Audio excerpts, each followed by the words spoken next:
Hello everyone, मैं नीलम तिवारी आप सभी का मैग्नेट ब्रेन्स में बहुत बहुत स्वागत करती हूँ। मैग्नेट ब्रेन्स एक ऐसा चैनल है जहाँ पर आपको किंडरगार्टन से लेकर 12th क्लास तक के सारे वीडियोस बिल्कुल फ्री अवेलेबल करवाए जाते हैं। और ऐसा नहीं है कि आपको स्टार्टिंग के 2 वीडियोस देखने के बाद में सब्सक्राइब करने के लिए आपको कोई चार्ज देना पड़े या कोई भी फीस देनी पड़े, ऐसा कुछ भी नहीं है। आप बिल्कुल 100% फ्री एजुकेशन मैग्नेट ब्रेन्स पे ले सकते हो। अच्छा, चाहे आपके NTSC हो, ओलंपियाड हो, जो भी एग्जाम हो, XYZ जो भी, ठीक है, पढ़ाई की जितनी चीज़ें आपकी ज़रूरत होंगी सारी चीज़ें आपको मैग्नेट ब्रेन्स चैनल पर मिल जाएंगी। चलिए, तो जैसे टेस्ट पेपर हम करवा रहे हैं और हमारा त्रयोदश पाठ पे हम आ चुके हैं। त्रयोदश हमारा जो पाठ है वो क्या है? विमानयानम रचयाम, यानी विमानयान को रचयाम बनाए। चलो विमानयान को बनाए, ठीक है। विमानयान बच्चे बनाते ना। विमान किसको कहा जाता है? विमानयान किसको कहा जाता है? हवाई जहाज को, है ना। हवा में उड़ाने वाला जो बन रहा है ना हमारा जहाज, जो बच्चे पेपर से बनाते हैं, सबने बनाए होंगे, हमने भी बनाया, आप लोगों ने भी बनाए होंगे। पेपर से बनाते हैं ना एरोप्लेन, हवाई जहाज जो बनाते हैं वो विमानयान। अब बच्चे उससे क्या क्या कल्पना करते हैं इस पाठ में हमने बता दिया कि चलो इस विमानयान की रचना करें और उस पर बैठ के हम आकाश में की सैर करने जाएं। बच्चे उस हवाई जहाज में कोशिश करते हैं, सोचते हैं। जो छोटा सा बच्चा होता है उसको तो यही लगता है कि उसमें इतनी ताकत आ जाए कि जैसे वो उड़ रहा है तो हम उसको पकड़ के ही उड़ जाए, है ना। तो ऐसे ये बच्चों की कल्पना होती है और वही कल्पना को इस पाठ में दर्शाया गया है। तो बच्चे क्या क्या सोच रहे हैं? कह रहे हैं कि चलो विमानयान की रचना करें, रचयाम। यहाँ पे याम लगा हुआ है, अभी हम बताएंगे इसमें इस पाठ में सिखाया क्या गया है वो भी हम आपको बताएंगे। कौन से नए लकार का इसमें परिचय आपके लिए करवाया गया है। तो बच्चे कह रहे हैं कि उस विमान को की रचना करके हम दूर आकाश में उड़कर जाएंगे। हम दूर आकाश में उड़कर जाएंगे और वृक्षों को पार करके जाएंगे। बड़ी बड़ी जो हिमालय की चोटियां हैं पर्वत की, उनको भी पार करके फिर हम आकाश में जाएंगे और वहाँ पे सूर्य चंद्रमा को देख के आएंगे, ग्रह को देख के आएंगे, शुक्र ग्रह जितने भी हैं उन सब की परिक्रमा करके उन सब को देख कर आएंगे। और हम क्या करके आएंगे? और हम जो आकाश में तारे हैं उनको तोड़ कर लाएंगे और उनसे एक सुंदर मोती का हार बनाएंगे। तो ये बच्चों की कल्पना है, क्योंकि बच्चे नहीं है। जब हम बड़े होते हैं तब हमें पता चलता है कि भाई ये क्या है, ये तारे हैं, ग्रह हैं, ये भाई इनका भार कितना होता है, ये कितने बड़े होते हैं, ये सब चीज़ें हम बड़े होकर सीखते हैं। लेकिन बचपन में तो बच्चों को लगता है कि ये तो अच्छे टिमटिमाते हुए तारे हैं, ये तो मोती जैसे लग रहे हैं, चलो इनको चुन कर लाते हैं, हीरे मोती जैसे चमक रहे हैं। तो जैसे मोतियों की माला बनती है वैसे हम इनको चुनकर लाएंगे, मोती की माला बनाएंगे। तो ये कल्पना है इस पाठ में, ठीक है। तो जैसा कि अब इसमें हमने टेस्ट पेपर में आपको क्या दिया था कि निम्न पंक्ति ही पठित्वा, यानी नीचे लिखी हुई पंक्तियों को पढ़ करके तद आधारित नाम, उस पे आधारित प्रश्नानाम, प्रश्नों के क्या करना है आपको? उत्तराणी लिखत, उनके प्रश्नों के उत्तर लिखने हैं। तो सबसे पहले आपको पंक्तियां पढ़नी होंगी, क्योंकि जो भाई पैटर्न है किसमें? एनसीईआरटी में पैटर्न ही आपका यही बन चुका है, यही प्रारूप बन चुका है कि प्रश्न उत्तर कैसे दिए जाते हैं। ऐसे नहीं होता है कि हमारे अभ्यास कार्य अलग हो गए और जो अंत में अभ्यास कार्य में दिए रहते हैं हर पाठ के प्रश्नोत्तर, उनको उठा के आपको सीधे दे दिया जाए। नहीं, आपको इस तरह से गद्यांश या पद्यांश जो भी होता है वो दे देते हैं और उसमें से ही कहते हैं कि अब इसमें से जुड़ा हुआ प्रश्नोत्तर आप हल कीजिए। तो सबसे पहले हमें उस पाठ को पढ़ना ज़रूरी है, ठीक है। इसीलिए पाठ को पढ़ने के लिए हम बार बार जोर देते हैं आपको कि पाठ पढ़िए ध्यान से। अब जैसे यहाँ क्या लिखा है? उन्नत वृक्षम, यानी उन्नत का अर्थ क्या होता है? ऊंचा। उन्नत वृक्षम यानी ऊंचे वृक्ष को, तुंगम भवनम, तुंग यानी लंबे, बहुत ऊंचे बड़े, तुंग का मतलब ऊंचा, उन्नत बड़े ऊंचे भवनों को और वृक्षों को क्रांत्वा यानी पार करके आकाशम। अब क्रांत्वा आकाशम जो लिखा हुआ है इसमें से हम त्वा अलग हटा दें तो क्या हो जाएगा? क्रांत्वा, ठीक है। वही इक्त्वा प्रत्यय का अर्थ हुआ क्रांत्वा यानी पार करके, और फिर इसमें से आ का अलग करेंगे तो ये हो जाएगा आकाशम। ये हमारा किन 2 शब्दों से मिलकर बना हुआ है? ध्यान कीजिए। क्रांत्वा यानी पार करके और आकाशम, क्रांत्वा आकाशम। अब दोनों आ थे, दीर्घ बन गया, क सवर्ण दीर्घ का सूत्र लगा तो ये वाले बड़े आ की मात्रा, ये वाले बड़े आ की मात्रा, दोनों के मिलके बड़े आ की ही बन रही है, तो ये बन गया आपका क्रांत्वाकाशम। ठीक है, तो इस तरह से ये दो शब्दों से मिलकर बना है क्रांत्वा आकाशम। तो क्या लिखा है, उन्नत वृक्षम तुंगम भवनम क्रांत्वाकाशम खलु याम, निश्चय ही हम पार करके आकाश को पार करके जाएंगे। हम निश्चित ही, खलु का अर्थ क्या हुआ, निश्चय ही। खल और खलु दोनों में अंतर होता है। खल किसको कहा जाता है, दुष्टों को कह दिया जाता है खल, अरे ये तो बहुत ही मूर्ख है, खल है, दुष्ट है। और खलु, खलु का अर्थ होता है निश्चय। निश्चय ही हम क्रांत्वा पार करके, आकाश को पार करके जाएं। यम या धातु जाने का अर्थ बताती है, गम धातु भी होती है, या धातु भी होती है जो जाने का अर्थ बताती है। तो यम, अब आम लगा हुआ है, आम कहाँ आता है। अब जरा आइए थोड़ा सा अपनी क्रियाओं पे आइए, थोड़ा सा और बता, फिर क्रियाओं को बता देते हैं। अब और आगे उनने क्या कहा बच्चों ने, कृत्वा यानी करके, हिमवंतम सोपानम, हिमवंत हिम को रखने वाले, जिनके ऊपर हिम रहता है वो क्या होते हैं, हिमवंत किसको कहा जाता है, हिमालय को। हिम जिसके ऊपर, यानी हिम किसको कहा जाती है, बर्फ को। बर्फ जिसके ऊपर रहती है वो क्या है, हिमालय। तो हिमवंत किसको कहा जाता है, हिमालय को कहा जाता है, पर्वत को कहा जाता है। ऐसे पर्वत जो हिम को धारण किए हुए हैं, तो भारत में वो कौन से, हिमालय है। अब वो क्या कह रहा है, कृत्वा यानी करके, बच्चे कह रहे हैं हिमवंतम सोपानम कृत्वा, यानी हिमवंत को सोपान बना करके, यानी हिमालय को सीढ़ी बना करके, चंद्रलोकम प्रविशाम, और चंद्रमा के लोक में प्रवेश करें। चलो, उन्नत वृक्षम तुंगम भवनम, यानी वृक्षों को, बड़े ऊंचे वृक्षों को, बड़ी बड़ी इमारतों को क्या करें, बोले क्रांत्वा पार करके, आकाशम खलुयाम, चलो आकाश में चलें। इन सब को क्रांत्वा पार करके, आकाशम निश्चय ही, चलो खलुयाम, चलो आकाश को चलें। फिर क्या कह रहे हैं, और फिर उसके लिए क्या करें, बोले कृत्वा हिममानम, हिमवंतम जो हिमालय है उसको सीढ़ी बना करके चंद्रलोक में प्रवेश करें। चलो कहाँ, चंद्रमा के लोक में प्रवेश करें। ऐसा बच्चों की क्या है, सोचने की इच्छा है, वो ये सोच रहे हैं कि हम ऐसा ऐसा कर लेते हैं। अच्छा, इस पाठ में जो हमारी एक और तरह, नई तरह का जो हमारा शब्द आए हैं, वो आपको दिख रहे होंगे, याम, प्रविशाम, रचयाम, लिखा हुआ है ये रचयाम। तो अब यहाँ पे एक नया लकार आपको सिखाया गया है इस पाठ में, लोट लकार। लोट लकार कैसा होता है, आज्ञार्थ, यानी अगर या किसी को आज्ञा दी जा रही हो या अनुज्ञा की जा रही हो। अनुज्ञा यानी उस काम को करने के लिए हम स्वयं से प्रेरित हो रहे हो, या फिर कोई हमें आज्ञा दे रहा हो कि जैसे पढ़ो, तुम किताब पढ़ो, तुम संस्कृत पढ़ो, अब ये आज्ञा हो गई, मैं संस्कृत पढ़ूं, ये अनुज्ञा हो गई। ठीक है, अब कहा तुम विद्यालय जाओ, तो ये हो गई आज्ञा। ठीक है, और कहा मैं विद्यालय जाऊं, ये अनुज्ञा हो गई। तो आज्ञा और अनुज्ञा। अब जब हम इस तरह से अपने वाक्य को बोले कि मैं जाऊं, होगा जाओ, दोनों ही में ना तो है का अर्थ निकल रहा है, ना ही वर्तमान काल का कोई भाव आ रहा है, ना ही भूतकाल की बात आ रही है, ना भविष्य की आ रही है। इसमें जो बात आ रही है वो क्रिया कैसी हो रही है, आज्ञा या अनुज्ञा को दर्शा रही है। उसको दर्शाने के लिए हम क्या भविष्य काल का लगाएंगे, प्रत्यय नहीं लगाएंगे। जब गागी है ही नहीं क्रिया में, तो हम भविष्य काल का क्यों लगाएं। भूतकाल की लगाएंगे क्या क्रिया के प्रत्यय, नहीं, क्योंकि थाती थे होता तो भूतकाल की क्रिया के प्रत्यय लगाते। है हो लिखा हुआ है, नहीं लिखा तो वर्तमान काल के नहीं लगे, तो उसके लिए लोट लकार बना हुआ है। और हर लकार की भांति ये भी तीन पुरुषों के लिए अलग अलग होता है, प्रथम पुरुष, मध्यम पुरुष और उत्तम पुरुष। तीन पुरुषों के लिए अलग अलग प्रकार से रूप अपने बनाते हैं। और भाई लोट लकार की क्रियाएं हमारी, अगर आपको भूतकाल की याद है तो आपको लोट लकार की भी क्रियाएं फटाफट याद हो जाएंगी। कैसे हो जाएंगी अभी हम बता देते हैं।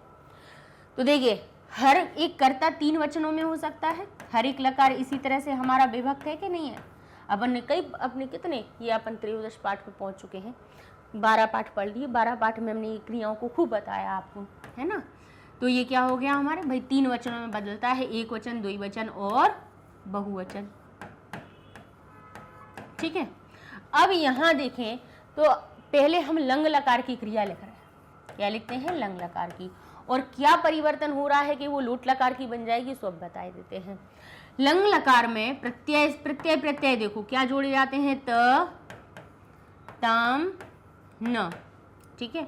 यहाँ क्या जोड़ा जाता है, अह तम त। यहाँ क्या जोड़ा जाता है, आव और आम, ये जोड़े जाते हैं भूतकाल में। चलो अब इन्हें अभी हम आपको इन्हीं को लोट लकार बनाए देते हैं। कैसे बनना है, त में क्या लगा दो, तू लगा दो, तो ये क्या तू ताम, और यहाँ पे भी तू जोड़ दो, तो ये क्या हो गया अंतु, क्योंकि ना आधा है, आधा ना कहीं पे अकेला लिखना हो तो हम ऐसे नहीं लिखते हैं, हलंत लगा के लिख देते हैं। लेकिन अगर इसके पीछे कोई हमारे पास व्यंजन मिल जाता है तो हम ऐसे करके या ऐसे करके अपना फिर पूरी तरह से लिख देते हैं। तो अंतु हो गया, तू तम अंतु। यहाँ क्या करो, विसर्ग गायब कर दो, अ, फिर तम और त, कुछ नहीं करना है। यहाँ अम की जगह पे कर दीजिए आनी और आव और आम। तो आप कहोगे कि फिर हम कैसे इसमें ये भेद ढूंढें कि ताम तम आव आम त, ये तो इनमें यहाँ तो कोई परिवर्तन ही नहीं हुआ, तो फिर ये एक जैसे नहीं लगेंगे भूतकाल और लोट लकार के, नहीं लगेंगे। पूछे क्यों, पूछे ना कि क्यों नहीं लगेंगे, वो इसलिए क्योंकि भूतकाल की क्रिया में अ लगाया जाता है, अ उपसर्ग लगता है क्रिया के आगे, और इसमें नहीं लगता है। तो लगे ऐसा कि ये भूतकाल जैसे त ताम ना, तू ताम अंतु, अ तम त एक जैसे मिल रहे हैं, आव आम लगा हुआ है, एक ही जैसे तो दिख रहे हैं, लेकिन अगर उस क्रिया के सामने अ नहीं हो तो के समझ लेना कि ये लोट लकार की बात हो रही है, ये आज्ञा की बात हो रही है या अनुज्ञा की बात हो रही है। तो उन्होंने कहा विमानयानम रचयाम, चलो विमानयान को अरचयाम नहीं कह रहे हैं, रचयाम बनाए, अनुज्ञा, चलो विमानयान को बनाए, ठीक है। अब यह क्या लिखा है, उन्नत वृक्षम तुंगम भवनम, उन्नत वृक्ष को और तुंग भवन को क्रांत्वा पार करके आकाशम खलुयाम, चलो आकाश को जाएं, आकाश को जाएं, किस किस को पार करके, उन्नत वृक्षम तुंगम भवनम क्रांत्वा पार करके आकाशम खलुयाम, निश्चय ही हम आकाश को क्या करें, पार करें, या आकाश को जाएं, जाने की बात होती है या धातु से। तो यहाँ पे अब क्योंकि हम की बात हो रही है ना, वे सब आपस में बात कर रहे हैं, इसीलिए यहाँ पे आम लगा हुआ है। रच धातु में या का आगमन हो जाता है, रच में या का आगमन हो जाता है, आम जोड़ा तो ये हो गया रचयाम, यानी बनाए। ऐसे ही कहा याम यानी जाएं, प्रविशाम यानी प्रवेश करें, ठीक है। तो अब उन फिर क्या कहा, कृत्वा हिमवंतम सोपानम, हिमवान की, हिमवंत किसको कहा जाता है, हिमालय को, हिमालय को सीढ़ी बना करके सोपानम कृत्वा, सोपान करके हिमालय को सीढ़ी बना करके, चंद्र लोकम, चंद्रमा के लोक को प्रविशाम प्रवेश करें। अ लगा हुआ होता तो प्रवेश किया था, ये हो जाएगा, अ नहीं है प्रविशाम करें। तो तू ताम अंतु अ तम ता अम आव आम दिखाई दे, समझ जाना कि ये आज्ञा और अनुज्ञा की बात कर रहे हैं। देखिए रूप कैसे बनते हैं ये भी देख लीजिए। देखिए जैसे यहाँ पे हमने पठ धातु जोड़ दी तो ये हो जाएगा हमारा पठतु, यहाँ हमारा बन जाएगा पठताम, और ये बन जाएगा पठंतु। अर्थ क्या निकलेगा अभी बता दे रहे हैं। यहाँ पे विसर्ग तो हट गया, तो जो पठ है इसमें आ जोड़ा तो ठा हो गया पूरा, तो ये हो गया पठ, ये बन गया हमारा पठतम, ठीक है। और यहाँ बन गया हमारा पठत, ठीक है। यहाँ हो जाएगा पठामी, क्या बन जाएगा, पठामी कहाँ बनता है, हमारे लट लकार में, यहाँ हो जाएगा पठानी। समझ जाना कि मैं पढ़ूं, जैसे हमने कहा मैं पढ़ूं, हम पठानी, ये अनुज्ञा की बात होगी। मैं पढ़ूं, जैसे कहा नहीं तुम पढ़ो, तो आप कहोगे नहीं मैं पढ़ूं जी, ये अपने आप को आपने आज्ञा दी, अपने आप को दर्शाया कि मैं ये काम करना चाहता हूँ। तो यहाँ पे अनुज्ञावाची आ जाएगा पठानी, अहम पठानी, और अहम पठामी मैं पढ़ रहा हूँ या मैं पढ़ता हूँ। लेकिन आप किसी से पूछ रहे हो, आज्ञा ले रहे हो, क्या मैं पढ़ूं, तो कहेंगे अहम पठानी, तब ये पठानी आ जाएगा, मी की जगह नी लगा देंगे। यहाँ हो जाएगा पठाव, यानी हम दोनों पढ़े, आवाम पठाव हम दोनों पढ़े, वयम पठाम हम सब पढ़े, तो ये रूप हमारे लोट लकार में बन जाते हैं। जैसे कहा लड़के उठो और पढ़ो, तो कहेंगे बालकः पठतु, दोनों लड़के, तुम दोनों लड़के पढ़ो, तो कहेंगे बालकौ पठताम, तुम सब पढ़ो। यह कहा कि वे सब पढ़ें, वह पढ़े। अब बाकी सब कोई नहीं पढ़ेगा, वो पढ़ेगा, तो वह पढ़े तो कहेंगे सह पठतु, वे दोनों पढ़ेंगे। तौ पठताम, और बोले वे सब पढ़ेंगे, तो कहेंगे ते पठन्तु, वे सब पढ़ेंगे। ठीक है। अब ये कहा तुम पढ़ो, त्वम पठ, त्वम लिख, किसी को आज्ञा देना है कि तुम ऐसा करो, तो बस सीधा बोल देना उस धातु को, सीधा सीधा, त्वम पठ, तुम पढ़ो, त्वम पिब, तुम पियो, तुम दौड़ो, त्वम धाव।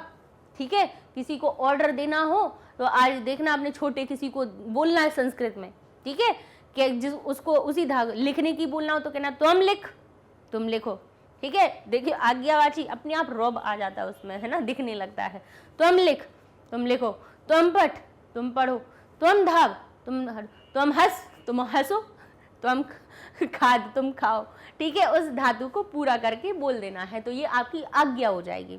तुम दोनों पढ़ो, तुम युवाम पठताम, तुम दोनों पढ़ो, युवाम पठतम, ताम की जगह तम आ जाएगा। ठीक है, क्योंकि युवाम मध्यम पुरुष का कर्ता आ गया। और यूयम पठत, तुम सब पढ़ो, बैठो, यूयम पठत, तुम सब पढ़ो। ठीक है। अहम पठानी, अब अपने लिए बात आ गई ना, तो अब आराम से, अब अपने आप को तो नहीं, अहम पठानी ऐसे तो नहीं ना कहेंगे कि मैं आज्ञा, अपने आप को आज्ञा दे रहा हूँ, मैं अपने आप को आज्ञा दे रहा हूँ, लेकिन अपने के लिए हम कैसे हो जाते हैं, सॉफ्ट हो जाते हैं, मृदु हो जाते हैं, है ना, स्वभाव में। अहम पठानी, मैं पढ़ूं, हम दोनों पढ़े तो हाँ भाई पढ़ लो, आवम पठाओ, वयम पठाम। ठीक है। अब समझ गए कि लोट लकार की क्रियाएं कैसे प्रयोग होती हैं, वो हमने आपको बता दिया कि कब प्रयोग होनी है। जहां पे अब है हूं हो नहीं दिखे, थाती थी नहीं दिखी क्रिया में, गागी के नहीं दिखी क्रिया में, तीनों काल का बोध नहीं हो, तब फिर बची हुई सो लोट लकार की तरह क्रिया बन जाती है। तो ये आपको यहाँ पे आपको लोट लकार की इस पाठ में पूरे में क्रिया आई है, तो आज फिर से आज एक बार पढ़िएगा तो समझ में आ जाएगा आपको। क्रिया जो आई थी वो हमने आपको बता दी, कुछ ना कुछ देखिए विशेष चीज हर एक पाठ में आई है, उसको हम हर एक पाठ में बताते जा रहे हैं। अब देखिए एक पदेन उत्तरत, अब अपन ने किसको पढ़ा, 4 पंक्तियों को पढ़ लिया, अब उसमें से ही जुड़े हैं प्रश्न। अब आपको उत्तर जो देना है प्रश्न का वो एक पद में देना है। पद और शब्द में अंतर समझ लीजिए। बच्चे सोचते हैं कि एक पद का मतलब है एक शब्द, यानी जो अगर अर्थ निकल रहा है तो हम कहेंगे बालक। किसने लिखा, तो आप कहोगे बालक ने, तो बालक आपने एक शब्द लिख दिया, लेकिन ये है शब्द और उत्तर देना है एक पद के द्वारा। शब्द और पद में अंतर क्या होता है, शब्द से साधारण होता है और बालक में जब हमने विसर्ग लगा दिया, विभक्ति लगा दी, तब ये पद बन गया।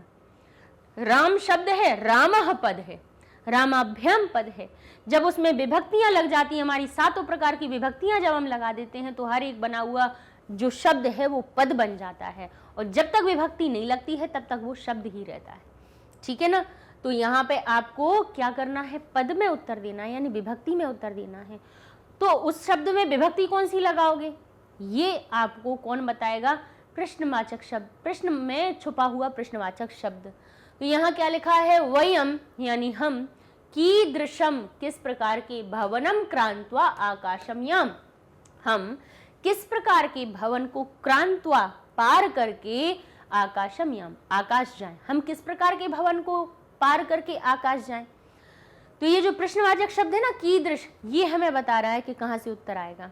अब ये क्या लिखा है, कीदृशम, कैसा लिखा है, कीदृशम, अर्थात माँ हलंत इसमें लगा हुआ है। अब जहां माँ हलंत हो तो पहले तो ये समझ लीजिए कि ये इसमें उत्तर कैसा आना है, बोले या तो द्वितीय विभक्ति वाला माँ हलंत का, मतलब निश्चित बात है कि ये जो हमारा उत्तर आएगा वो माँ हलंत वाला ही आएगा। अगर नपुंसक लिंग होगा प्रथमा का तब भी माँ हलंत लगेगा, द्वितीय विभक्ति होगा तो भी माँ हलंत लगेगा। ठीक है। अच्छा, कीदृश जो शब्द होता है उसका उत्तर हमेशा कैसा होता है, विशेषण शब्द होता है। संज्ञा शब्द कभी भी कीदृश का उत्तर नहीं बनता है। जैसे कि आपने कहा, हमने कहा, यहाँ लिखा हुआ है कि श्वेत अश्वः, श्वेतः अश्वः। अब देखिए हम बताते हैं कि प्रश्न बनता कैसे है। श्वेतः अश्वः धावति, यानी सफेद घोड़ा दौड़ता है। ठीक है, अब देखिए, अब हमने यहाँ पे हमें बनाना है प्रश्न। प्रश्न कैसे बनाया जाता है वो बता रहे हैं। अब कीदृश का कहाँ आता है और किम के शब्द रूप कहाँ पर आते हैं, ये विशेषण के लिए आता है। कोई भी विशेषण विशेषता वाला शब्द अगर पूछा जाता है प्रश्न में तो कीदृश लगा दिया जाता है। जैसे कि अब हमने श्वेत क्या है, अश्व कौन है, संज्ञा। ठीक है, ये अभी साधारण वाक्य प्रश्न बनाना बता रहे हैं। देखिए, अश्व क्या है, संज्ञा यानी नाम। दुनिया में को जो भी चीज दिख रही है उसका नाम है, वो संज्ञा है। ठीक है, अब वो वाली जो रटने वाली हमने ने पहले पढ़ रखी थी ना, किसी व्यक्ति, किसी वस्तु, किसी स्थान के नाम को संज्ञा कहते हैं। हम एक ही आपको बता देते हैं कि संज्ञा मतलब नाम। चाहे कोई चीज दिख रही हो उसका नाम वो संज्ञा है। कोई भी आप आंखें फैलाइए, चारों तरफ देखिए, जिस चीज का नाम है वो संज्ञा है। तो यहाँ पे अश्व एक किसी भी प्रकार के जंतु का नाम है कि नहीं है, है ना, एक प्रकार का प्राणी है, उसको घोड़ा कहते हैं हम। अश्व हो गया, नाम हो गया उसका, नाम यानी संज्ञा। लेकिन वो है कैसा, श्वेत यानी सफेद। अब ये हो गई उसकी क्वालिटी। क्वालिटी यानी विशेषता उसकी, कुछ उसके अंदर अलग तरह का गुण है। कोई काला है, कोई भूरा है, कोई सफेद है, कोई कैसा है। तो भाई ये जो उसका रंग है वो उसकी विशेषता हो गई है। तो ये शब्द जो संज्ञा की किसी क्वालिटी को, किसी विशेषता को बताते हैं, उनको कहा जाता है विशेषण। क्या कहा जाता है, विशेषण। अभी अब आपको समझ में आ रहा होगा कि इसका उत्तर क्या निकलेगा। ठीक है, तो देखिए, संज्ञा की विशेषता बताने वाला विशेषण होता है। और यहाँ पे हमने लिख दी क्रिया। ठीक है, अभी हम क्रिया की बात नहीं कर रहे, अभी अपन देखेंगे बाद में। अब जब भी प्रश्न बनाया जाता है तो जब संज्ञा के स्थान पे अगर कोई प्रश्नवाचक शब्द लगाते हैं तो वो प्रश्नवाचक शब्द हमें मिलते हैं किम के शब्द रूपों में। कहाँ मिलते हैं, किम के शब्द रूपों में। और जबकि जब 12 पाठ हो चुके हैं तो हम तब से यही कहते हुए आ रहे हैं आपके कि किम के शब्द रूपों को याद कर लीजिए। तो प्रश्नोत्तर आपको देना, आप रटना भूल जाओगे, आप समझ के करना शुरू कर दोगे। ये हमने पहले पाठ से शुरू किया है और अभी तक हम यही आपको बोलते चले आ रहे हैं कि किम के शब्द रूप याद कर लीजिए। किम के भाई पुरलिंग, स्त्रीलिंग और नपुंसकलिंग तीनों लिंगों के लिए अलग अलग रूप बनते हैं। पुरलिंग के लिए रूप कैसे बनते हैं, कह, कऊ, के, कम, कऊ, कान, हमारा केन, काभ्यम, कई, ऐसे हमारे पुरलिंग के रूप बनते हैं। यानी बालक जैसे बिल्कुल पुरलिंग के रूप बनते हैं। का, के, काह स्त्रीलिंग जैसे रूप बनते हैं। किम, के, कानी नपुंसकलिंग के रूप बनते हैं।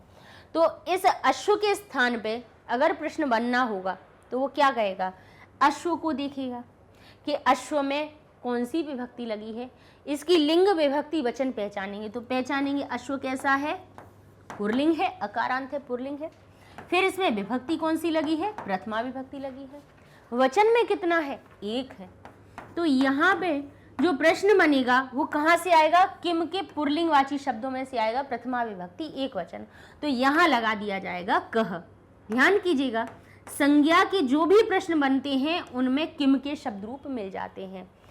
ठीक है, मिल गया। अब लेकिन तो हमने कहा श्वेतः कह धावति, सफेद कौन दौड़ता है, तो आप कहोगे सफेद घोड़ा दौड़ता है। प्रश्न कैसे बना, इसके स्थान पे जब प्रश्नवाचक शब्द लगाना हुआ तब हमने किम के शब्द रूपों का प्रयोग किया।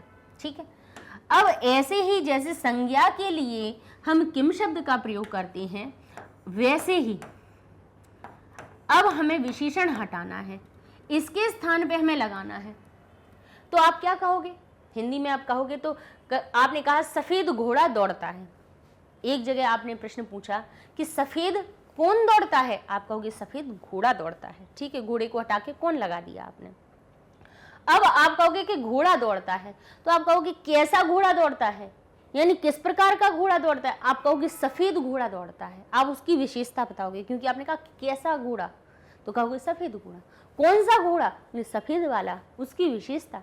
विशेषता बताने के लिए किम के शब्द रूप नहीं आते हैं, फिर आते हैं कीदृश के रूप। किसके आते हैं, कीदृश के।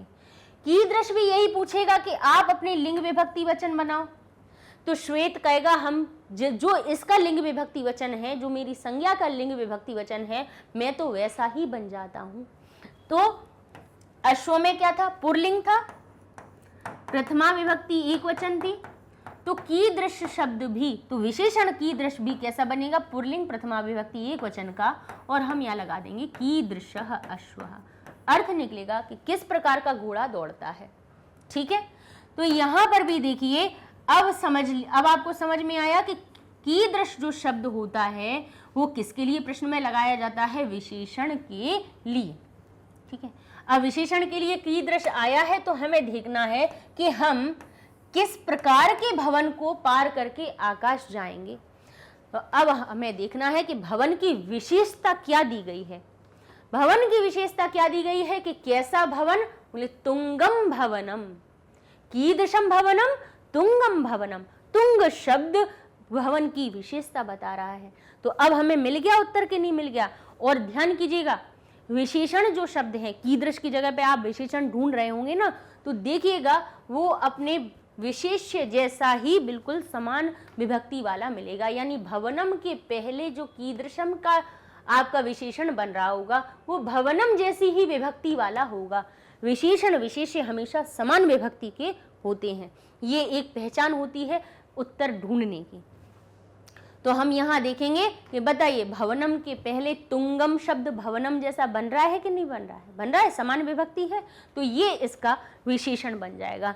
तो यहाँ हम कहेंगे वयम कीदृशम भवनम क्रांत्वा आकाशम याम, हम कहेंगे वयम कीदृशम के स्थान पे लिख देंगे तुंगम। ठीक है, और ये आपका उत्तर बन जाएगा। अब इसी को अगर वाक्य में बनाना हो, एक पद देना था तो आपने पद को भी लिखा, सही विभक्ति में भी लिखा, तो आपका उत्तर सही बन गया। इसी को वाक्य में बनाना हो तो क्या करेंगे, बोले कुछ नहीं, बस हमें कीदृश की जगह तुंग लिख देना है, बाकी का वाक्य हमें ये पूरा लिखा हुआ है। हम कैसे लिखेंगे उत्तर, वयम तुंगम भवनम क्रांत्वा आकाशम यम, और हमारा उत्तर बन जाएगा। ठीक है, चलिए अब ऐसे ही अब हम देखते हैं अपने दूसरे प्रश्न को। वयम यानी हम उन्नत वृक्षम क्रांत्वा कुत्र याम। अब देखिए, अभी हमने कीदृश का बताया कि कीदृश का उत्तर हमें क्या मिलता है, कोई ना कोई विशेषण मिलता है। ऐसे ही कुत्र जो होता है, कुत्र का अर्थ होता है कहां। कुत्र का अर्थ क्या होता है, कहां। और जब आपसे कहां की बात की जाती है तो निश्चित तौर पे कोई ना कोई आपका स्थान आता है, और स्थान हमारे कारकों में अधिकरण कारक बनता है, और अधिकरणे सप्तमी, अर्थात अधिकरण कारक बन रहा है और अधिकरणे सप्तमी, यानी अधिकरण में सप्तमी विभक्ति लगती है। ठीक है, कौन सी विभक्ति लगती है, सप्तमी विभक्ति लगती है। तो हमें जो कुत्र का उत्तर मिलेगा वो सप्तमी विभक्ति युक्त मिल जाएगा। जहां जाने की बात हो रही होगी और जिस स्थान की बात हो रही होगी वो सप्तमी विभक्ति युक्त हमें लिखा हुआ मिलेगा। तो चलिए अब हम ढूंढ लेते हैं कि हमने कहा याम, क्या लिखा है उन्होंने, उन्नत वृक्षम तुंगम भवनम क्रांत्वा आकाशम खलु याम। अब यहां हमने कहा कि आकाश को निश्चय ही चले। तो अब आप कहेंगे कि हमें यहाँ सप्तमी विभक्ति युक्त तो कोई शब्द दिख ही नहीं रहा है ना, आप कहेंगे यहाँ पे, और हमारा जो प्रश्न है वो हमसे कह रहा है कि आप तो सप्तमी वाला उत्तर देखो। अब उसने कहा है कि सप्तमी वाला देखो, क्योंकि भाई कुत्र जहां पर होता है उसका उत्तर हमें सप्तमी विभक्ति में देखना होता है। लेकिन ध्यान कीजिए, एक हमारा सूत्र होता है, संस्कृत व्याकरण का एक सूत्र होता है जो कहता है गत्यर्थे द्वितीया, जो क्या कहता है, गत्यर्थे द्वितीया, यानी अगर कहीं पर किसी स्थान पर, ध्यान कीजिए, किसी स्थान पर जाने की बात हो रही हो, ठीक है, कहीं जाने की बात हो रही हो किसी स्थान पर, तो स्थान में पर होते हुए भी सप्तमी नहीं आती है, द्वितीया लगा दी जाती है, गत्यर्थे द्वितीया। तो यहाँ पर जो स्थान होगा, जैसे हमने कहा विद्यालय जाता हूँ या विद्यालय में जाता हूँ, ध्यान कीजिए, हमने कहा गांव में जाता हूँ, हमने लिखा गांव में जाता हूँ, ठीक है, हमने कहा विद्यालय में जाता हूँ, ठीक है, विद्यालय में जाता हूँ, ठीक है। अब यहाँ देखिए यहाँ पे गांव शब्द में लिखा है, अर्थात आपको तो ग्रामे लिखना चाहिए सप्तमी विभक्ति युक्त, यहाँ पे आपको विद्यालय लिखना चाहिए, है ना, सप्तमी विभक्ति वाला। लेकिन ये जो क्रिया है, ये सूत्र कह रहा है गत्यर्थे, यानी गत यानी जाने के अर्थ में द्वितीय विभक्ति लगाई जाती है, अर्थात यहाँ ग्रामे ग्रामम, ग्रामे ना बन के ग्रामम बनेगा द्वितीय विभक्ति में। विद्यालयम गच्छति ग्रामम गच्छति हो जाएगा, ना कि ग्रामे गच्छति। तो यहाँ पर भी यही हुआ कि कुत्र कह रहा था कि सप्तमी लगाओ, लेकिन ये जाने की बात ने कहा नहीं सप्तमी नहीं आएगी, द्वितीय आएगी, गत्यर्थे द्वितीय। तो हमने क्या देखेंगे, बोले अब स्थान तो देखेंगे हम कि कहाँ को जाएं, बोले कहाँ जाएं, याम, याम कह रहा है जाने की बात, तो वो जो जाने की बात होगी, जो स्थान आएगी वो द्वितीय विभक्ति को लेकर बैठा हुआ होगा। तो देखें हम यहाँ पे क्या कह रहा है, खलु याम, निश्चय ही जाएं। अब बच्चे कहेंगे कि खलु है, याम के पहले खलु लिखा है तो इसे ही बना दो। भाई खलु होता है अव्यय शब्द, निश्चय का अर्थ बताता है। ये हमारा उत्तर नहीं है। उत्तर क्या कहेगा, उस स्थान को ढूंढो जिसमें द्वितीय लगी हो। तो आकाशम, क्रांत्वा आकाशम, अलग अलग करके बताया था। तो जो आकाशम शब्द है उसमें द्वितीय विभक्ति लगी हुई है और ये हमारा उत्तर बनेगा। ऐसे ही कहें कि कुत्र प्रविशाम हिमवंतम सोपानम कृत्वा, कुत्र प्रविशाम, तो आप कहेंगे चंद्रलोकम प्रविशाम, यानी यहाँ पे कुत्र शब्द आ गया, प्रवेश करने की बात हो रही है, जाने की बात हो रही है, तब आपको गत्यर्थे द्वितीय सूत्र से सप्तमी विभक्ति का भाव आता है। कुत्र के स्थान पे हमेशा देखिए, कुत्र के जगह पे जब भी उत्तर आता है वो सप्तमी विभक्ति में ही आता है। लेकिन अगर उस स्थान के में अगर जाने की बात आ रही है, अगर गम धातु या धातु का प्रयोग हो रहा है, जाने का अर्थ आ रहा है, तो वो सप्तमी में ना होके तब फिर हमारे पास द्वितीय विभक्ति का प्रयोग होता है कुत्र के स्थान पे। समझ गए? तो इस तरह से आपको उत्तर ढूंढना है। तो आपका उत्तर बनेगा वयम उन्नत वृक्षम क्रांत्वा आकाशम याम, आकाश को चलें, आकाश को जाएं। ठीक है, चलिए और आगे देख लेते हैं। अच्छा, इसी को वाक्य में कैसे बनाओगे, पूर्व कुत्र के स्थान पे इसको लिख के पूरा वाक्य बना दीजिए। वयम उन्नत वृक्षम क्रांत्वा आकाशम याम, उत्तर पूरा वाक्य में बन जाएगा। एक पद में लिखता है तो आकाशम अकेला लिख दिया। आगे देखिए, वयम किम कृत्वा चंद्रलोकम प्रविशाम, हम क्या करके चंद्रलोक को प्रवेश करेंगे। अब ये लिखना है पूर्ण वाक्य में। तो पूर्ण वाक्य में फिर हमारे पास इतना ये होता है कि केवल एक पद का हमारे पास कोई नियम नहीं है, या कोई हमारे पास ऐसी बाउंडेशन नहीं है कि ऐसी सीमा नहीं है कि आप एक से ज्यादा नहीं लिख सकते। आप वाक्य लिख रहे हो तो पूरा वाक्य जहाँ पे उत्तर आ रहा है वो हम लिख देंगे। तो हम क्या कहेंगे, वयम हिमवंतम सोपानम कृत्वा चंद्रलोकम प्रवेशाम। तो हमारा जो दूसरी लाइन बनी है वो पूरा उत्तर बन जाएगा। चलिए अब इससे जुड़े हुए भाषिक कार्य कर लेते हैं। क्रांत्वा आकाशम खलु याम, यानी आकाश को पार करके आकाश को निश्चित ही जाएं। तो अत्र क्रियापदम किम, बताइए यहाँ पे क्रिया कौन सी है। तो कहेंगे जिसमें तिगंत प्रत्यय लगे हुए हों, यानी लकारों में जुड़ने वाले अगर प्रत्यय जहाँ पे दिख जाएं। तो लकारों में हमने आपको लट लकार के प्रत्यय बताए, तीतम तीतः अंति सीथ थ आमी आव आमह। भूतकाल के सिखाए हमने त ताम न अह तम ता अम आव आम, प्रत्यय लगाना, तिगंत प्रत्यय चल रहे हैं ये सभी।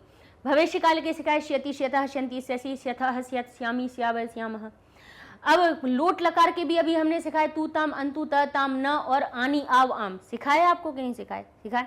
तो तिगंत प्रत्यय आगे चल के आपको विधिलिंग लकार के भी सिखा देंगे जिसमें चाहिए का अर्थ जुड़ जाता है।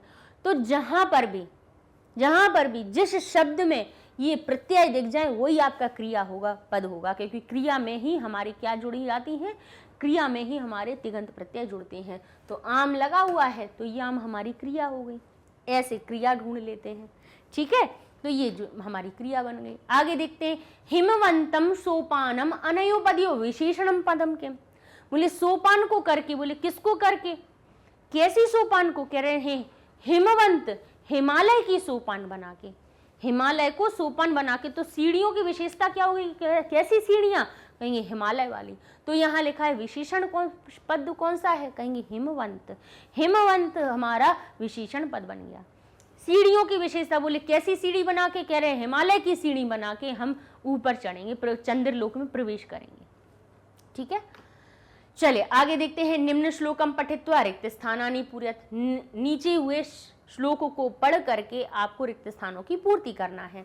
तो यहाँ पे ये इसका अन्वय आपको लिखना है। अन्वय क्या होता है भाई? श्लोक ये है, श्लोक अभी हम जैसे पढ़ रहे थे तो हम क्या कह रहे थे कि जब हमने पहला वाला अपना देखिए, पहली वाली इसको हमने जब पढ़ा था तो हमने आपको अर्थ बताते समय हमने क्या कहा था कि ऊंचे वृक्ष और ऊंचे भवनों को पार करके आप निश्चित ही आकाश को चलें।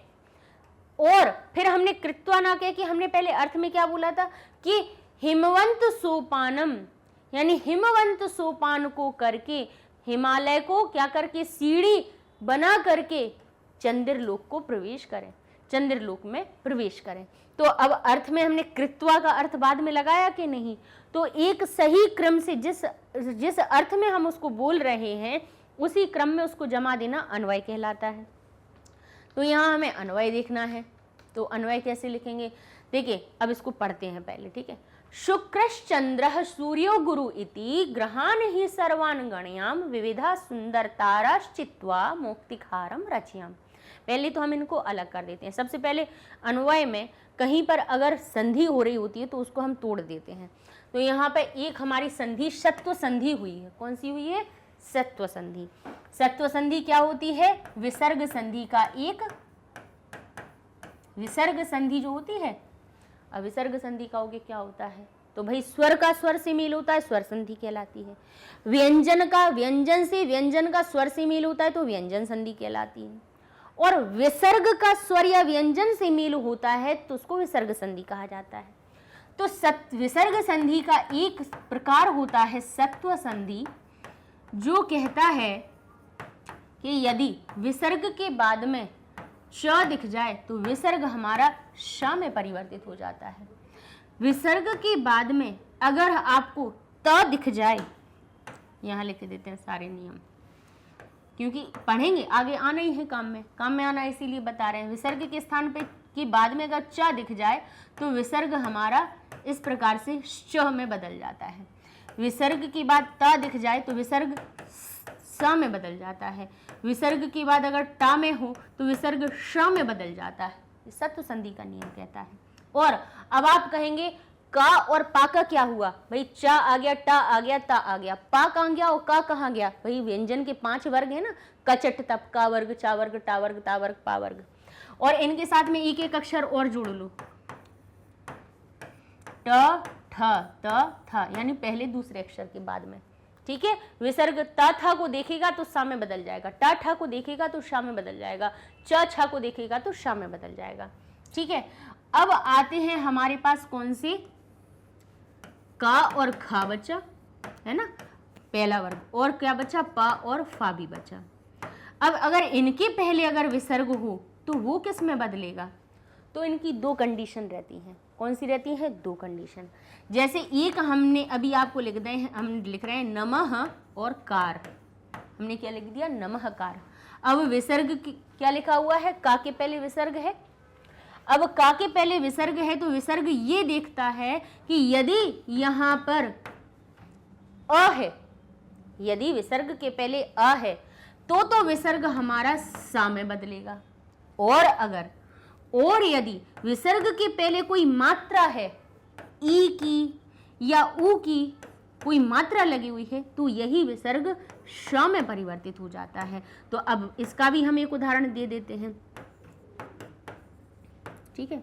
तो जैसे ये लिखा है दुहु कर्म, ठीक है। विसर्ग के पहले क्या है? छोटे यू की मात्रा है, तो विसर्ग हमारा किस में परिवर्तित हो जाएगा? श में। तो ये दुष्कर्म बन जाएगा। अब ये हमने इतना क्यों पढ़ाया? ये इसलिए क्योंकि हमें यहाँ पे आपको इसको तोड़ के बताना है, अन्वय बताना है, तो क्या इनको अलग अलग करना पड़ेगा। तो ये क्या लिखा है? शुक्रश, क्या लिखा है? शुक्रश्च चंद्रः, शुक्रश्चंद्रः। अब इसको श को अलग कीजिए तो क्या बन जाएगा? ये हमारा शुक्रः विसर्ग को मूल रूप में बदलेगा और ये हो जाएगा चंद्रः। विसर्ग के बाद च आ रहा था इसलिए ये श में परिवर्तित हुआ, ठीक है। यहाँ पे भी विसर्ग की संधि आई है। देखिए भाई, बिना उसके तो बताना हमें नहीं समझ में आता कि हम बिना बताए हम आगे बढ़ जाएं। तो हमें तो एक एक शब्द, हमें कोई नया शब्द आता है तो उसको बताना पहले हमें लगता है कि इसको बता दूं। अब हमने कहा कि ये लिखा है गुरोर रीति। अब जो गुरो रीति है तो ये किस शब्द से मिला है? गुरुहु और इति शब्द से मिलकर बना है। यहाँ पे क्या परिवर्तन हुआ? यहाँ पे रत्व संधि का नियम लगा। जो यहाँ पे सत्व संधि का नियम था, यहाँ लगा है रत्व संधि का नियम। तो रत्व संधि भी क्या कहती है कि विसर्ग के बाद क्या हो? अ हो, या फिर 3, 4, 5 य, र, ल, व और ह, यानी यहाँ पे स्वर हो, यानी विसर्ग के बाद स्वर हो, या 3, 4, 5 या रा लावा हा हो, तो विसर्ग हमारा र में कब, और विसर्ग के पहले भी कोई मात्रा हो तब, क्योंकि अगर कोई मात्रा नहीं होगी ना तो यही विसर्ग ओ की मात्रा में बदलता है। उत्व संधि का भी नियम लगता है यहाँ पे। अगर कोई मात्रा है तो ये विसर्ग हमारे आधे र में बदल जाता है। ठीक है, तो देखिए जैसे यहाँ पे हमने क्या देखा कि गुरु शब्द में पहले मात्रा लगी हुई थी और बाद में स्वर था, तो विसर्ग हमारे रा में परिवर्तित हुआ। आधे रा में हुआ, ई मिली तो रीति हो गया ये। ठीक है, और यहीं पे उत्व संधि के नियम बता दें। जैसे लिखा है बालकः अयम, तो देखिए तो ये विसर्ग के पहले क्या है? अ है, क में आ छुपा हुआ है। अगर विसर्ग के पहले कोई मात्रा नहीं है, यानी सिर्फ सिंपल आ लिखा हुआ है, तो विसर्ग ऊ में बदल जाएगा, तो ये हो जाएगा बालको, और ये अवग्रह के चिन्ह में इस प्रकार से लिख दिया जाएगा। इस प्रकार से ये उत्व संधि होती है। तो विसर्ग की हमने ये संधियां अच्छे से पढ़ाई हैं। आप चाहो तो इसी को थोड़ा सा और डिटेल में देख लोगे तो हम आगे बढ़ के, हमें तोड़ के बताना था तो पता होना चाहिए कि हमने एक विसर्ग को सा में, एक सा को भी विसर्ग में बदल दिया, एक जगह रा को भी विसर्ग में बदल दिया। तो कहाँ से? विसर्ग की हमारी 4 प्रकार की संधियां होती हैं: सत्व संधि, रत्व संधि, उत्व संधि और रत्व संधि। मूल जो होती है वो 3 प्रकार की होती हैं: सत्व, उत्व और रत्व। ये 3 संधियां याद कर लीजिए, इसी के 2 भाग हो जाते हैं। तो ये हमारी, ये भी उत्व का ही एक भाग होता है, रत्व संधि। तो इस तरह से आपका है ना सारी चीज़ें क्लियर हो जाएंगी। थोड़ा पढ़ लीजिएगा जब भी समय मिले। तो यहाँ पे हमने एक जगह ये शा को भी तोड़ा, तो इनको अलग अलग करके लिखा, तो ये हमारी पंक्ति क्या बनी? शुक्रः, चंद्रः, फिर क्या लिखा है? सूर्यो। अब ये भी जो सूर्यो जो लिखा है ना, ये उत्व संधि से आया है।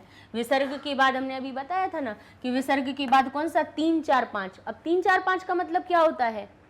अपने पास व्यंजन वर्ग कितने होते हैं? 5 व्यंजन पढ़े हैं का से लेके ज्ञा तक के। तो उसमें 5 ऐसी लाइनें होती हैं जो 5, 5, 5, 5 की संख्या में बटी होती हैं। क ख ग घ ङ, च छ ज झ य, ट ठ ड ढ ण, त थ द न, प फ ब भ म। तो कचट तब 5 वर्ग होते हैं। तो 5 वर्ग के पहले और दूसरे अक्षर छोड़ दो। क ख, च छ, ज झ, सॉरी, ट ठ, त थ, प और फ। अगर इनको छोड़ दो तो बाकी के 3, 4, 5 अक्षर ये बनते क, ग, घ, ङ, ज, झ और य। फिर बनता है ट ठ, ड, ढ, ण। यहाँ बनता है द, ध, न, और ये बनता है ब, भ और म। तो हमने अभी आपको क्या बताया? ये 3, 4, 5 जो लिखा था, इसका मतलब ये था कि विसर्ग के बाद अगर 3, 4, 5 या फिर यार अलावा ह या फिर कोई स्वर हो, तो विसर्ग हमारा अगर मात्रा है आगे तो रा में बदलेगा, मात्रा नहीं है सिर्फ आ है तो ओ की मात्रा में बदलेगा। तो यहाँ देखिए, यहाँ पे इस वाली लाइन में आपकी विसर्ग की 3 संधियां लगी हुई हैं। यहाँ सत्व संधि का नियम लगा, यहाँ रत्व, यहाँ उत्व का नियम लगा और यहाँ रत्व का नियम लगा। क्योंकि विसर्ग के बाद च था, विसर्ग के बाद च था तो ये सा बन गया था। विसर्ग के बाद ग यानी तीसरा अक्षर था, इसीलिए विसर्ग ओ की मात्रा में बदला। तो ये हमारा शब्द क्या बना है? सूर्यः। मूल शब्द क्या है? शुक्रः, चंद्रः, सूर्यः, गुरुः इति।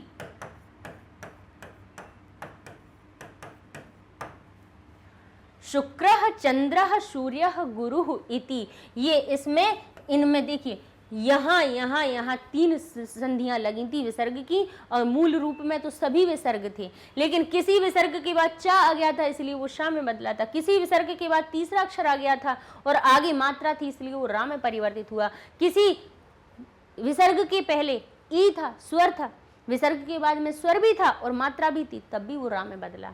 यहाँ पे हमारा उत्व में बदल गया, ठीक है। यहाँ पे मात्रा अ लगा हुआ था ना, सूर्य में अ छुपा हुआ था, इसीलिए ओ की मात्रा में उत्व का परिवर्तन हुआ।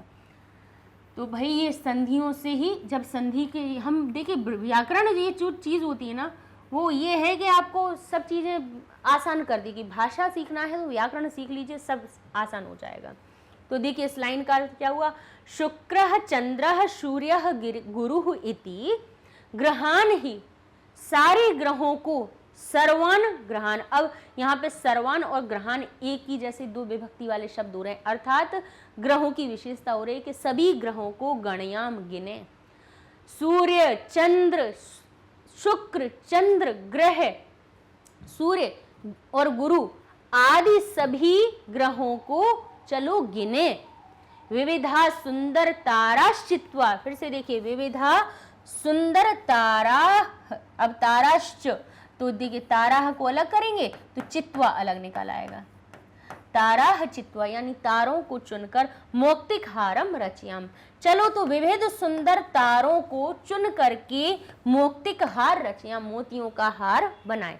तो सबसे पहले तो हम क्या करेंगे, आपको इनके अलग करके पूरा आपको वाक्य बना के दिखाई देते हैं कि शुक्रः चंद्रः सूर्यः गुरुः और इति, ठीक है। सभी में विसर्ग थे और परिवर्तन होके आपके सामने लिखा हुआ है। अब यहाँ लिखेंगे गृहान ही का अर्थ क्या था, निश्चय, निश्चय ही, बिल्कुल बोले निश्चय, सभी ग्रहों को गिन करके, चलो सभी ग्रहों को गिने। तो यहाँ पे ये सर्वान लिखा हुआ है, सर्वान शब्द किसकी विशेषता बता रहा है, बोले कैसे ग्रहों को, बोले सभी ग्रहों को, ठीक है, सभी ग्रहों को सर्वान ग्रहान गणयान, क्या लिखा है, गणयाम, यानी चलो गिने, ठीक है। फिर आगे कहता है, अब यहाँ पे तो ज्यादा कोई संधि अलग हुई नहीं है, विविधाः सुंदर सुंदर ताराः, यानी सुंदर तारों को क्या करके, चित्वा, यहाँ पर भी चा आ रहा था तो विसर्ग शा में बदल गया, चित्वा क्या करे, मौक्तिक हारम यानी मोतियों का हार, मौक्तिक हारम रचयाम, कि मोतियों के हार की रचना करें, ठीक है।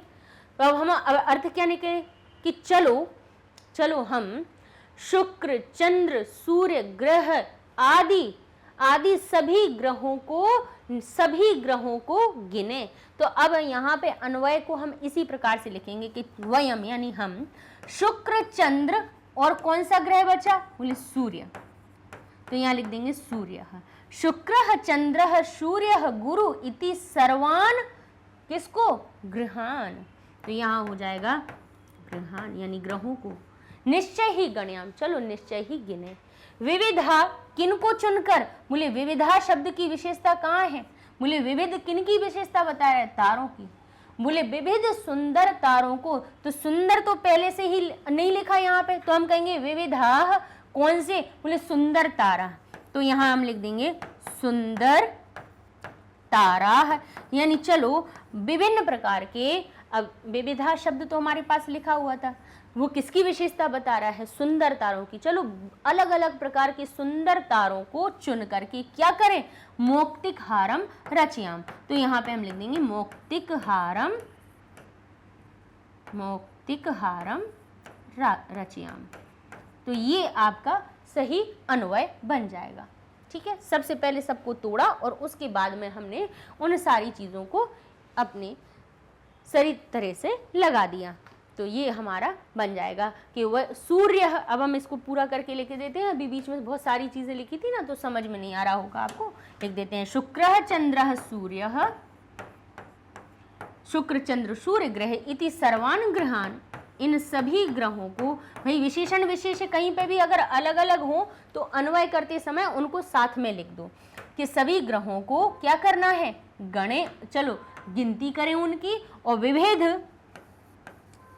सुंदर ताराह, सुंदर तारा को क्या करें, ताराह चित्वा, सुंदर ताराह चित्वा, उनको चुन करके मौक्तिकहारम, मौक्तिकहारम रचयाम। तो ये आपका क्या हो जाएगा, रिक्त स्थान क्या है, एक तरह से अन्वय करवाना आपको इसमें हमने बता दिया है। ठीक है, चलिए आगे देख लेते हैं। उचित पदानी सम्मिलित, यानी उचितानी पदानी सम्मिलित, उचित पदों को का आपको मेलन करना है। शुक्रः चंद्रः, अब शुक्रः चंद्रः एक तरह से ये है कि हमारी क्या है, ये यहाँ पे आदि पंक्ति इधर लिखी हुई है, आदि यहाँ लिखी हुई है, तो आपको उसको मेलन करना है। शुक्रः चंद्रः किससे मेल होगा, कृषिक जनों को होगा, चंद्रलोक प्रवेशाम होगा, मौक्तिकहारम रचयाम होगा, शीते ललिते होगा, सूर्यो गुरु इति होगा, यो विपिले विमले होगा। तो कहेंगे शुक्रः चंद्रः सूर्यः गुरुरिति, तो ये हमारा इससे मिलान हो जाएगा इसका। ठीक है, अब आगे क्या लिखा है, नीले गगने, नीले गगन में, और वो भी कैसा, विपुले विमले, विपुल विशाल है, जो विमल है, सुंदर है, बिना मल का है, निर्मल है, जिसमें कोई गंदगी नहीं हो तो विमल हो जाता है। तो कह रहे नीले गगनी, जो विपुल और विमल है, वो ऐसे अपन आकाश में चलते हैं। दुखित पीड़ित, दुखित पीड़ित कौन, कृषिक जनों, कृषिक जनों को भी हर्ष प्रदान करें, मेघों को लेके आए और पानी बरसाएं, जिससे जो दुखी पीड़ित कृषिक जन है वो खुश हो जाएं। कृत्वा हिमांतम सोपानम, हिमवंत सोपान को करके, यानी बर्फ की चादरों की जो सीढ़ियां हैं उनको बना करके क्या करें, चंद्रलोकम प्रविशाम। राघव माधव सीते ललिते, राघव माधव सीता ललिता, चलो कहाँ चले, बोले विविधा सुंदर तारा चित्वा मौक्तिकहारम रचयाम। तो ये भाई आपने अगर कविता पढ़ी है तो ये फटाफट से आप मिला लेंगे, कोई दिक्कत नहीं है इसको मिलाने में। आगे देखते हैं, निम्न पदानी पठित्वा प्रश्नवाचकानी पदानी लिखा। देखिए बहुत अच्छा है प्रश्न, और जो हम अभी तक पाठ में हर एक में कहते आपको चले आ रहे हैं उसी का प्रयोग यहाँ पे है। यहाँ पे प्रश्नवाचक पद आपको लिखना है। इनके लिए प्रश्नवाचक चिन्ह कहाँ से लिखेंगे, अगर विशेषण हो रहा होगा तो आप क्या लगाएंगे, कीदृश लिखेंगे, और अगर संज्ञा शब्द होगा तो किम के शब्द रूप आपको देखने हैं। तो किम के हम शब्द रूप देखे लेते हैं, पहले भाई पुरलिंग के हम लिखे देते हैं, फिर अपन ऐसे स्त्रीलिंग और नपुंसक लिंग के देख लेंगे। क्योंकि भाई प्रश्नवाचक शब्द अगर ढूंढना है आपको, यहाँ देख लीजिए जैसे सूर्य संज्ञा है, अम्बुदमाला। अब अम्बुदमाला में देखिए अम्बु का अर्थ क्या होता है, जल, द का से होता है। देखिए अम्बुद जो शब्द बना है बहुत अच्छा बना है, थोड़ा सा है ना, हमें है ना थोड़ा सा पता भी होना चाहिए कि भाई ये बना कहाँ से है। अम्बु, अम्बु का अर्थ हुआ जल, और द से हो गया देने वाला, अम्बुद यानी जल देने वाला। तो जल देने वाला कौन होता है, बादल होते हैं कि नहीं होते हैं, बादल देते हैं। तो अम्बुद का पर्यायवाची कैसे बना, बादल का पर्यायवाची हमारा अम्बुद कैसे बना, जल देने वाला है, इसलिए कह रहे अम्बुद मालाम, यानी अम्बुद माला को। अब अम्बुद माला भी क्या हो गई, अम्बुद की माला, यानी बादलों की माला। तो ये भी संज्ञा हो गई, नाम है कि नहीं है, बादल की माला नाम है। हर्षम, हर्ष को। उन्नत वृक्षम, यानी खुशी को। उन्नत वृक्षम, देखिए संज्ञा शब्द हमारे सब बन रहे हैं, तो इसीलिए अब हम यहाँ पे लिखने वाले हैं क्या, यहाँ पे किम के शब्द रूप।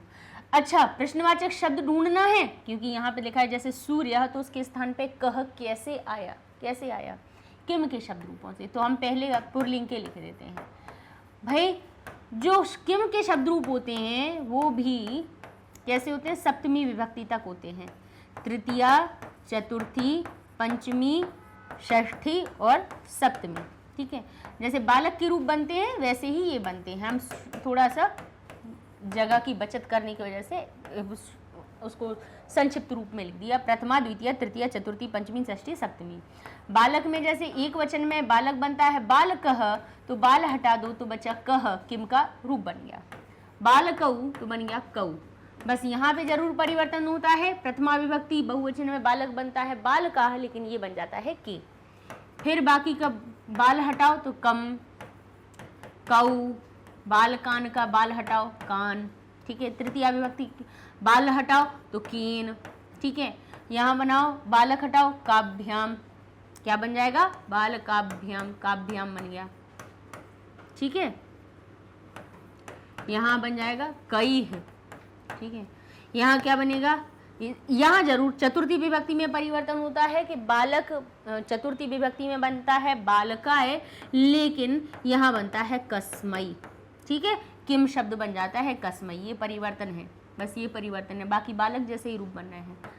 कस्मई काभ्याम केभ्यः, फिर यहाँ आ जाए तो यहाँ बन जाएगा कस्मात, कस्मात काभ्याम केभ्यः।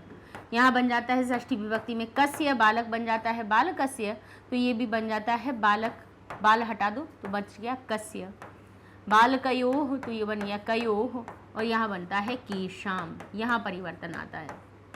यहाँ पे भी यहाँ आ जाता है, जैसे बालक हम कहते हैं बालके, तो यहाँ हो जाता है कस्मिन, तो बालके के अकेला नहीं बनता है, यहाँ कस्मिन शब्द प्रश्नवाचक बनता है सप्तमी विभक्ति के लिए, कयोः, और यहाँ बन जाता है केशु। तो ये हो गए भाई हमारे कौन से? पुरलिंग वाले। तो देखिए सूर्य, तो सूर्य शब्द को पहचानिए, इसका लिंग विभक्ति वचन पहचानिए। सूर्य हमारा प्रथमा विभक्ति है, सूर्य बालकः जैसा रूप बना है, प्रथमा विभक्ति एक वचन इसमें लगा हुआ है, तो हम पुरलिंग का प्रथमा विभक्ति एक वचन का कह यहाँ पे हमने लगा दिया, समझ गए।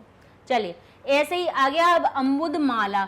अब ये तो है अकारांत शब्दों के लिए, और अकारांत नहीं, ये सभी पुरलिंग के लिए हैं, केवल अकारांत नहीं, अकारांत, इकारांत, उकारांत, कोई भी पुरलिंग वाला शब्द होगा उनके लिए ये वाले शब्द हमारे प्रयोग में लाए जाएंगे। देखिए जैसे मान लीजिए यहाँ लिख दिया हमने रामेण, तो राम शब्द को पहचानेंगे, राम कैसा है? कहेंगे पुरलिंग है, जिसमें तृतीया विभक्ति एक वचन लगी हुई है, तो हमें इसके स्थान पे तृतीया विभक्ति एक वचन का केन इसमें लगाना है, ठीक है।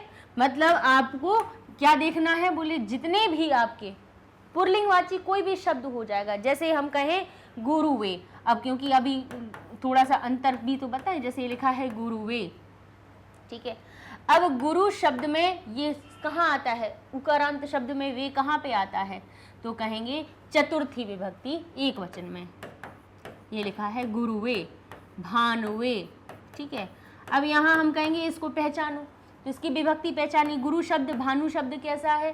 पुरलिंग है, तो पुरलिंग का ही किम का रूप हम उठाएंगे। कौन सी विभक्ति है? चतुर्थी विभक्ति है, एक वचन है, तो कस्मई इसके स्थान पे हमारा प्रश्नवाचक शब्द आ जाएगा, हम लिख देंगे कस्मई, ठीक है। तो चाहे प्रश्न से उत्तर देना हो या उत्तर से प्रश्न का हमें भाव लगाना हो, बात एक ही है कि किम के शब्द रूप याद कर लीजिए, ठीक है ना। तो अब यहाँ देखिए सारे पुरलिंग के लिए हमारे ये बनते हैं, लेकिन अम्बुद माला, अब अगर इसको हटा दिया जाए तो ये आकारांत स्त्रीलिंग हो गया कि नहीं आया? स्त्रीलिंग हो गया, तो माँ हलन कहाँ आता है? द्वितीय विभक्ति में। अम्बुद मालाम, जैसे लता के याद रखें, लताम शब्द कहाँ बनता है? द्वितीय विभक्ति एक वचन में। तो हमें क्या करना है? बोले कुछ नहीं करना है, हमें बालक जैसे अगर किम के पुरलिंग के रूप बनने हैं तो बालिका जैसे हमारे स्त्रीलिंग के बनेंगे। तो इसकी विभक्ति पहचानिए, इसने कहा हम स्त्रीलिंग के हैं, हमें द्वितीय विभक्ति और एक वचन लगा हुआ है, तो हमें स्त्रीलिंग वाला किम का रूप उठा के दे दो। तो स्त्रीलिंग का क्या बनता है? देखिए ज़्यादा कुछ अंतर नहीं होता है, जैसे बालिका का एक वचन का रूप क्या बनता है? बालिका, तो का हटा दो, बाली हटा दो तो का बचा, के और का, ये स्त्रीलिंग के रूप रखते जा रहे हैं हम। यहाँ कम की जगह हो जाता है काम, क्या हो जाता है? काम, यहाँ बन जाएगा के, और यहाँ बन जाता है काह, ठीक है। यहाँ केन की जगह बन जाता है कया, फिर यहाँ काभ्याम, और ये कई है, यहाँ हो जाएगा हमारा का भी ही, क्या बन जाएगा? का भी ही, ठीक है। यहाँ लिख दीजिए, विसर्ग है इसके पीछे, ठीक है ना। यहाँ हमारी चतुर्थी विभक्ति में क्या बनता है? बालिका शब्द क्या बनता है? बालिका यही, तो यहाँ पे भी बन जाता है हमारा कस्यई, क्या बन जाता है? कस्यई। यहाँ क्या बनता है? ये हमारा बालिका शब्द बालिकायाह, तो यहाँ बन जाता है कस्याह। फिर षष्ठी में भी बनता है कस्याह, और यहाँ बन जाता है हमारा कस्याम। ये सप्तमी, ये तो ये हो गए हमारे स्त्रीलिंग वाले, ठीक है, तो यहाँ हमने पहचाना स्त्रीलिंग द्विवचन एक वचन, द्वितीय विभक्ति एक वचन लगी है, तो द्वितीय विभक्ति एक वचन का काम इसकी जगह पे उठा के हम रख देंगे, हमारा उत्तर बन जाएगा हर्षम। कैसा शब्द है? अब कहेंगे हर्ष देखो, हर्ष देखिए ना तो स्त्रीलिंग है ना पुल्लिंग है, कैसा है? अगर किसी लड़के का नाम हर्ष हो तो समझ जाना, तो फिर क्या लगाएंगे हम? कम लगा देंगे। लेकिन अगर ये हर्ष खुशी की बात बता रहा है, हर्ष का मतलब क्या होता है? खुशी। अगर किसी का नाम नहीं है, अगर किसी पुल्लिंग भाई लड़के का नाम हर्ष हो तो वो पुल्लिंग ही हो गया, तो हम कम लगाएंगे कि हर्ष को देखा उसने, ठीक है। लेकिन अगर ये हर्ष खुशी की बात बता रहा है, खुशी की बात बता रहा है, तब फिर ये क्या बन जाएगा? नपुंसक लिंग बन जाएगा। तो नपुंसक लिंग के रूप कैसे बनते हैं? तो हम केवल 2 विभक्तियां बताएंगे और आपको किम के पूरे याद हो जाएंगे। नपुंसक लिंग के रूप कैसे? किम के कानी और किम के कानी, और कहेंगे बाकी के सब तृतीया से सप्तमी तक के सब पुल्लिंग जैसे बनते हैं। बस ये ध्यान करना है, किम के कानी, किम के कानी। तो हर्ष अगर किसके लिए आ रहा है, अगर व्यक्ति के लिए आ रहा है तो लड़के के लिए है तो कम लगा देना। और अगर इसका भाव किसमें आ रहा हो, अगर खुशी की भावना को प्रकट कर रहा हो, तो फिर ना ही स्त्रीलिंग का लगाइए ना पुल्लिंग का लगाइए, तो किम लगा दीजिए, ठीक है ना। तो दोनों ही शब्द हमने दोनों ही आपको परिस्थितियां बता दी। उन्नत वृक्षम, तो वृक्ष शब्द कैसा है? अकारांत है। मां हलंत अकारांत में कहाँ आता है? द्वितीय विभक्ति एक वचन में, तो इसके स्थान पे हम लगा देंगे कम। सर्वान, सर्व शब्द सर्वान, ठीक है, तो क्या हो जाएगा हमारा? कान, पुल्लिंग शब्द है, ठीक है ना। सर्वान जैसे बाल कान होता है, तो सर्वान शब्द पुल्लिंग बाची है, तो कान लगा दिया। सुंदर ताराह, तारा शब्द कैसा है? आकारांत है, आकारांत का बहुवचन है, तो आकारांत का बहुवचन देखिए क्या बनेगा? काह। लिंग विभक्ति वचन पहचानिए और उत्तर लिख दीजिए। तारा आकारांत शब्द बनना था, स्त्रीलिंग बन रहा था, और बढ़िया की मात्रा और विसर्ग कहाँ आती है?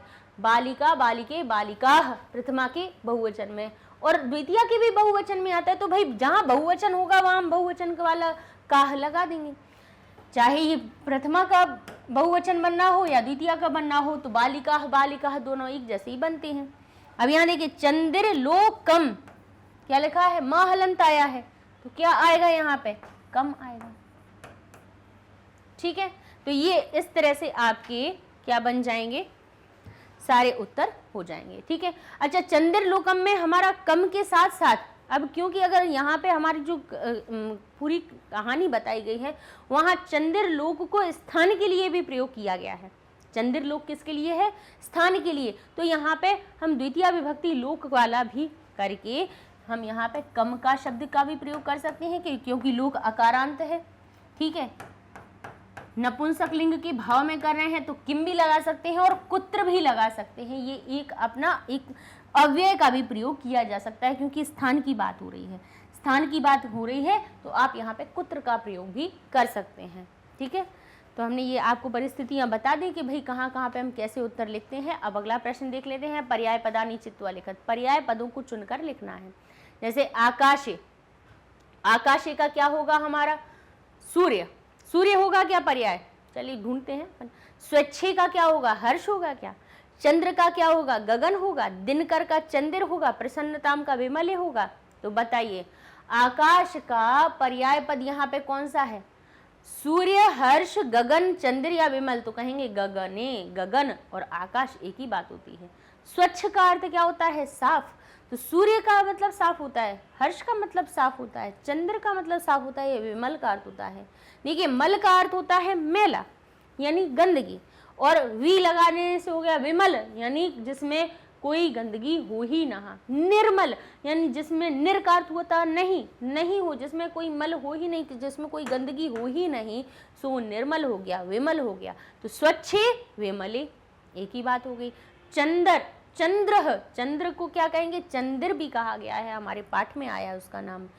दिनकर, दिन को करने वाला, दिन में प्रकाश करने वाला कौन? सूर्य। प्रसन्नताम तो हर्षम, प्रसन्नता और हर्ष एक ही बात हो गई, ठीक है। इस तरह से ये हो जाएंगे हमारे उत्तर, ठीक है। चलिए तो हमारा टेस्ट पेपर भी पूरा हो गया। अच्छा, और हमारा मैग्नेट ब्रेन्स हिंदी चैनल भी शुरू हो चुका है, तो आप भाई उस पर जाके जो भी आपके साथ में पढ़ने वाले बच्चे हों जो हिंदी मीडियम की पढ़ाई कर रहे हैं स्टेट बोर्ड की, तो उनसे कहिए कि मैग्नेट ब्रेन्स चैनल पे आप फ्री में बिल्कुल अपनी एजुकेशन कर सकते हैं। अच्छे मेंटर्स हैं सारे पढ़ाने वाले आपको, और बिल्कुल फ्री में एजुकेशन दे रहे हैं। ना ही आपको ऐप डाउनलोड करने के लिए पैसे देना है कोई भी, ना आपको सब्सक्राइब करने का कोई भी चार्ज मिलेगा। यहाँ से सब्सक्राइब कर लीजिए फ्री में। नहीं होगा कि आपको ऐसा नहीं कि वीडियो की प्लेलिस्ट आप देखो तो 1-2 वीडियो देखने के बाद में फिर कहें कि आओ अब पेमेंट करो तब मिलेंगे वीडियो, ऐसा कुछ भी नहीं है, ठीक है ना। और सबसे अच्छी बात है, हिंदी मीडियम की प्लेलिस्ट अलग बनी हुई है और इंग्लिश मीडियम वालों के लिए अलग बनी हुई है। तो आप आराम से, इंग्लिश मीडियम वाले बच्चे हो तो वेबसाइट पे जाके ढूंढिए तो बहुत आसानी से मिल जाएगा। यूट्यूब पे ढूंढने में ना बहुत समस्या आती है ना, मिलती नहीं है कई चीज़ें, आप कितनी सारी देखो। तो वेबसाइट जब हम ओपन करते हैं ना, तो जैसे अभी देखो ये हिंदी मीडियम की दिख रही है, ऐसे ही हमारी इंग्लिश मीडियम की भी लाइब्रेरी बढ़िया दिख जाएगी। उसमें सब दिख जाएगा, ये क्लास इसका है, ये क्लास 6 की, 7th की, 8th की, तो आप जिस क्लास में पढ़ रहे हैं उसको खोलो, उससे जुड़े सारे वीडियोस दिख जाएंगे कि कौन कौन से सब्जेक्ट के आपके कितने वीडियो बने हुए हैं। पढ़ाई कर लीजिए आसानी से। भाई सारी सुविधाएं आपको दी गई हैं चैनल पे और वो भी बिल्कुल फ्री में। तो पढ़िए और चैनल को लाइक कीजिए, शेयर कीजिए, सब्सक्राइब कीजिए। मिलते हैं नेक्स्ट वीडियो में। हम अपने अगले पाठ, चतुर्दश पाठ जो अह आह च, ये जो हमारा पाठ है इसको देखेंगे, इसके टेस्ट पेपर को सॉल्व करेंगे। तब तक के लिए धन्यवाद।